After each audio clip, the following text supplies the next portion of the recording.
नमस्कार, अजय चतुर्वेदी।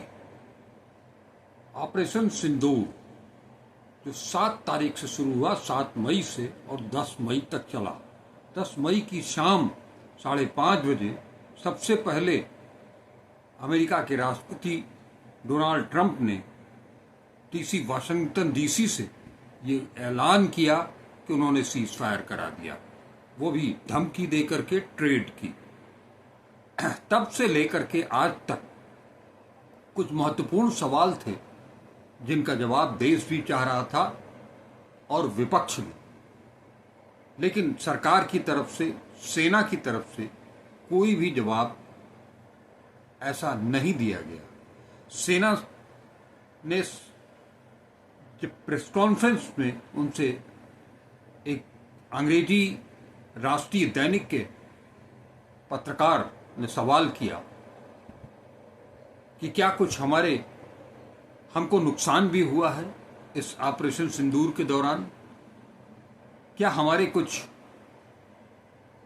जेट विमान भी गिराए हैं पाकिस्तान ने, क्योंकि इसके पहले पाकिस्तान की तरफ से ये दावा किया गया था कि उन्होंने भारत के 6 विमान गिरा दिए हैं। बाकायदे पाकिस्तान की तरफ से यह भी दावा किया गया था कि राफेल विमान गिराए गए हैं।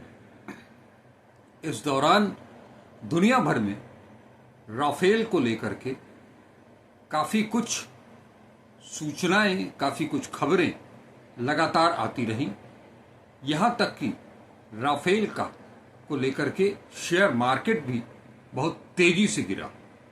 वहीं चीनी रॉकेट, मिसाइल और जो भी अस्त्र शस्त्र थे, उनका शेयर बाजार लगातार बढ़ा और चीन ने यह दावा किया कि इस संघर्ष के दौरान उन्होंने अपने नवीनतम युद्धक अस्त्र शस्त्र का प्रयोग कर लिया है और वो बहुत ही सफल रहा है। अब वो इसकी अंतर्राष्ट्रीय मार्केटिंग में भी जुड़ गए। आपको बता दें कि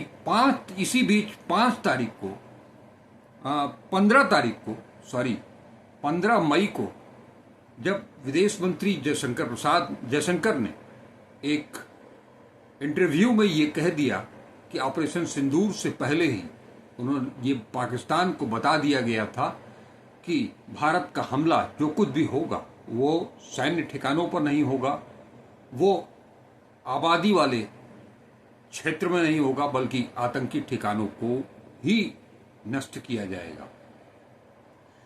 उनके इस इंटरव्यू के तत्काल बाद 17 तारीख को राहुल गांधी ने इस पर सवाल किया कि जब युद्ध चल रहा है, संघर्ष चल रहा है, तो उसके दौरान या उसके पूर्व विदेश मंत्री अपने दुश्मन देश को ये कैसे बता सकते हैं कि हम क्या करने जा रहे हैं। इसे लेकर के भी बड़ी लीपापोती हुई सरकार की तरफ से, फैक्ट चेक किया गया पीआईबी की तरफ से, और ये कहा गया कि ये जो सवाल पूछा जा रहा है वो सवाल गलत है। लेकिन इस बीच लगातार ये सवाल पूछे जाते रहे देश की तरफ से, विपक्ष की तरफ से, और राहुल गांधी ने लगातार इस सवाल को जीवित रखा कि विदेश मंत्री जयशंकर ने ये क्यों बताया, लेकिन इसका जवाब आया नहीं। सवाल ये है, देश ये भी जानना चाहता था कि क्या वास्तव में जो पाकिस्तान कह रहा है उसका दावा सही है, क्या हमको नुकसान हुआ है, क्या हमारे जेट विमान गिराए गए हैं, क्या राफेल को कोई क्षति हुई है। लेकिन इसका जवाब हिंदुस्तान में न सरकार ने दिया, न सेना ने दिया। लेकिन आज जब सिंगापुर में बाकायदे एक कार्यक्रम के दौरान हमारे chief of defence officer CDS Anil Chauhan के 2 इंटरव्यू हुए, और इस जिसमें से एक राइटर ने भी इंटरव्यू लिया उनका, और दूसरी जो एक डायलॉग था संगोलिका का, उसके दौरान ब्लूमबर्ग की तरफ से उनके एक रिपोर्टर ने जब इंटरव्यू लेना शुरू किया और ये पूछा कि क्या वास्तव में संघर्ष के दौरान, भारत पाकिस्तान संघर्ष के दौरान भारत का कोई जेट गिराया गया पाकिस्तान के द्वारा, इस पर पहली बार सीडीएस चौहान ने जवाब देते हुए कहा कि ये जरूरी नहीं बताना कि हमारा जेट गिराया गया या गिरा या गिरे, जरूरी ये है कि ये क्यों गिरे और उसके बाद हमने क्या किया। यानी एक चीज स्पष्ट कर दी आज उन्होंने अंतर्राष्ट्रीय मंच पर कि पाकिस्तान और भारत के बीच जो संघर्ष हुआ उसमें हमारे जेट को गिराया। इसके बाद सवाल ये भी आया, पाकिस्तान का जो दावा है कि 6 जेट गिराए गए हैं, इस पर सीडीएस चौहान का स्पष्ट तौर पर इनकार था। उन्होंने कहा कि ऐसा कुछ नहीं, संख्या उन्होंने नहीं बताई, लेकिन और डायरेक्ट ये भी नहीं कहा कि हां हमारे विमान, हमारे जेट गिराए गए, लेकिन परोक्ष रूप से उन्होंने ये स्वीकार किया कि हमारे जेट गिराए गए।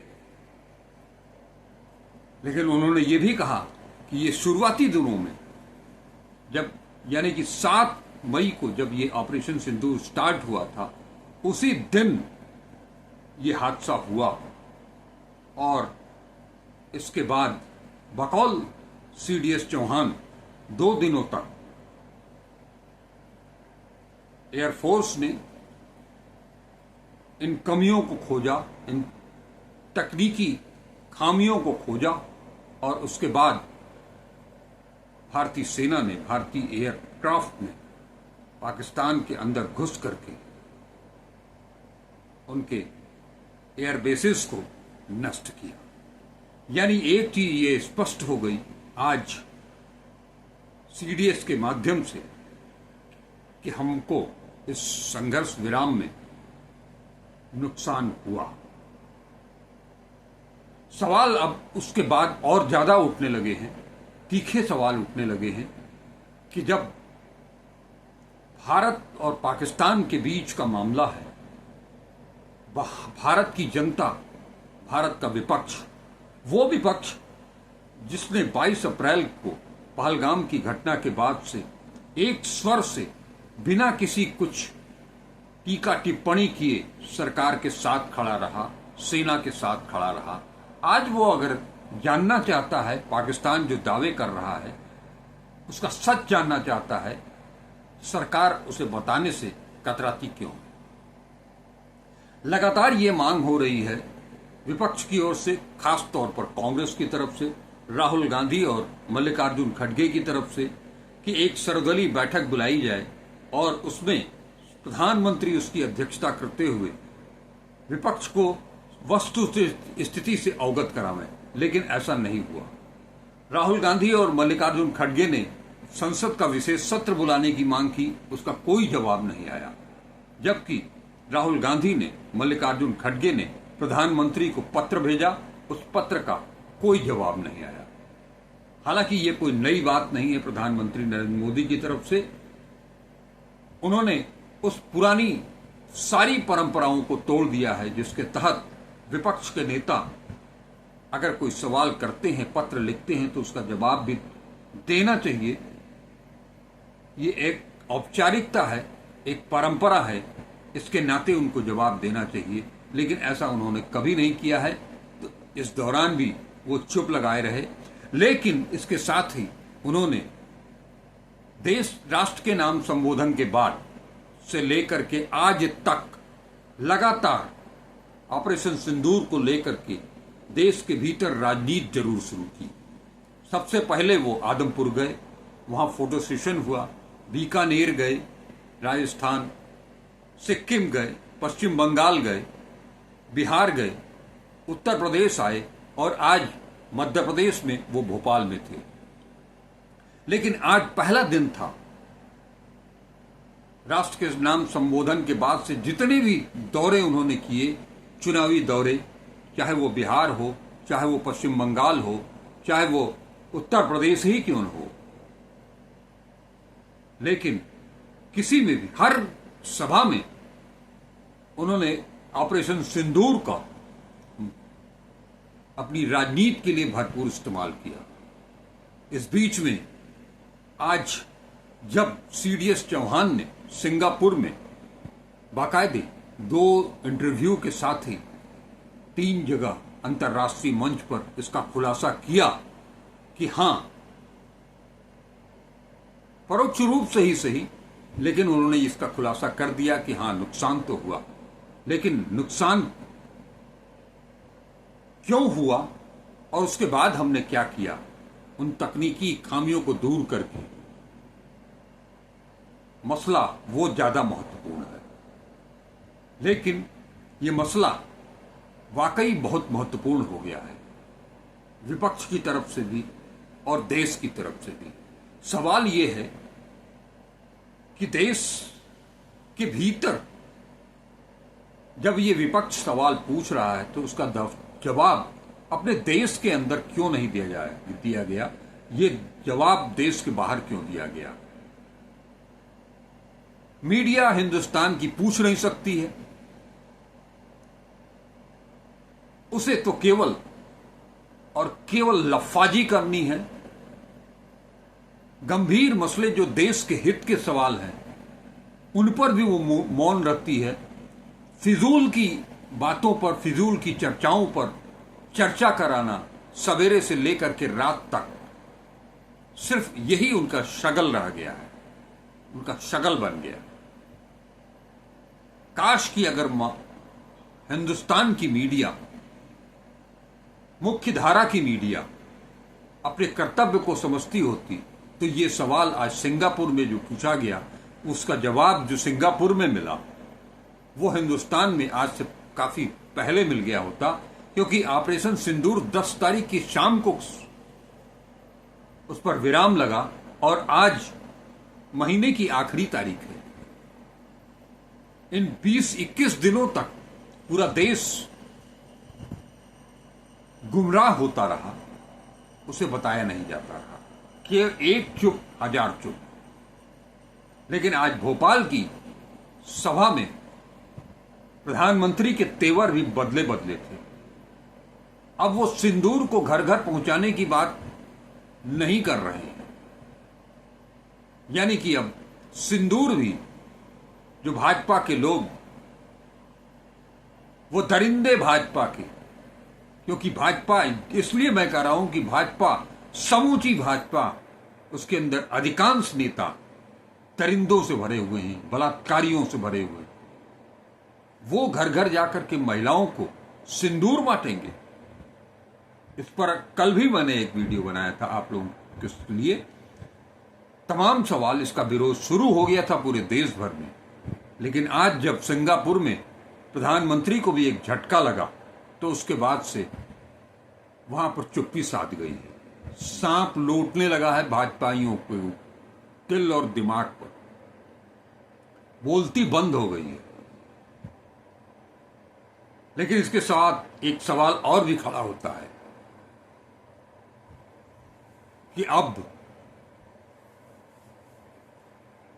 जितने भी सरकार के जिम्मेदार लोग हैं उन सब पर हो सकता है कि इस पूरे प्रकरण को लेकर के, पहलगाम की घटना को लेकर से शुरू करके ऑपरेशन सिंदूर के समाप्त होने तक, हालांकि कहा जा रहा है कि अभी ऑपरेशन सिंदूर अभी समाप्त नहीं हुआ है, लेकिन इस दौरान जो कुछ भी घटनाक्रम हुआ उसके बारे में उन सभी जिम्मेदार अधिकारी हों, मंत्री हों, सांसद हो, कोई भी हो, इस तरह का कोई भी इंटरव्यू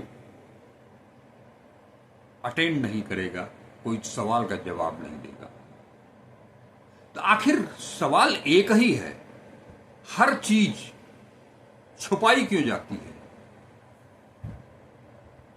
संदेह क्यों पैदा किया जाता है जनता के मन में, विपक्ष के मन में? ये सवाल शुरू से है, 11 सालों से ये सवाल है, 2014 से 2025 तक सवाल राफेल पर भी उठे थे, लेकिन उसे भी बचा ले गया। लेकिन आज राफेल की अंतर्राष्ट्रीय स्तर पर, इवन फ्रांस के भीतर भी राफेल को लेकर के, उनकी कंपनी को लेकर के, कंपनी ने भी इस पर विचार विमर्श करना शुरू कर दिया है। उसे भी इंतजार है कि क्या राफेल गिरा, क्योंकि सवाल जेट पर हुआ था, राफेल पर हुआ नहीं था। तो राफेल का जवाब भी नहीं आया है, सवाल जेट का आया है। क्या अब भी भारत सरकार, प्रधानमंत्री ये जवाब देंगे, देश को बताएंगे कि राफेल गिरा या नहीं गिरा? क्योंकि सवाल ये महत्वपूर्ण इसलिए भी हो जाता है कि सीडीएस ने जो कहा कि ये क्यों गिरा, क्या गड़बड़ी थी, किन तकनीकी खामियों के चलते ये हादसा हुआ, तो कुछ न कुछ तो है उसमें जिसे अब भी छुपाया जा रहा है। लेकिन ये देश, जो राफेल का सवाल जब उठा था, राफेल की खरीदारी को लेकर के, उसकी कीमत को लेकर के, तब आपने सरकार की तरफ से यही कहा गया था कि ये देश की रक्षा का सवाल है, इसे सार्वजनिक नहीं किया जा सकता। तो आज सवाल ये उठता है कि अगर राफेल में कोई कमी है, कोई खामी है, कोई तकनीकी त्रुटि है, तो ये देश का सवाल नहीं बनता है। इस तरह के वार के समय में अचानक कोई त्रुटि आए, अचानक हमारा विमान खराब हो जाए, गिर जाए, तो इसमें नुकसान तो देश का ही है, देश की सीमा का है, देश की संप्रभुता का है, सॉवरेंटी का है, सुरक्षा का है। तो इस सवाल का जवाब क्यों नहीं आना चाहिए?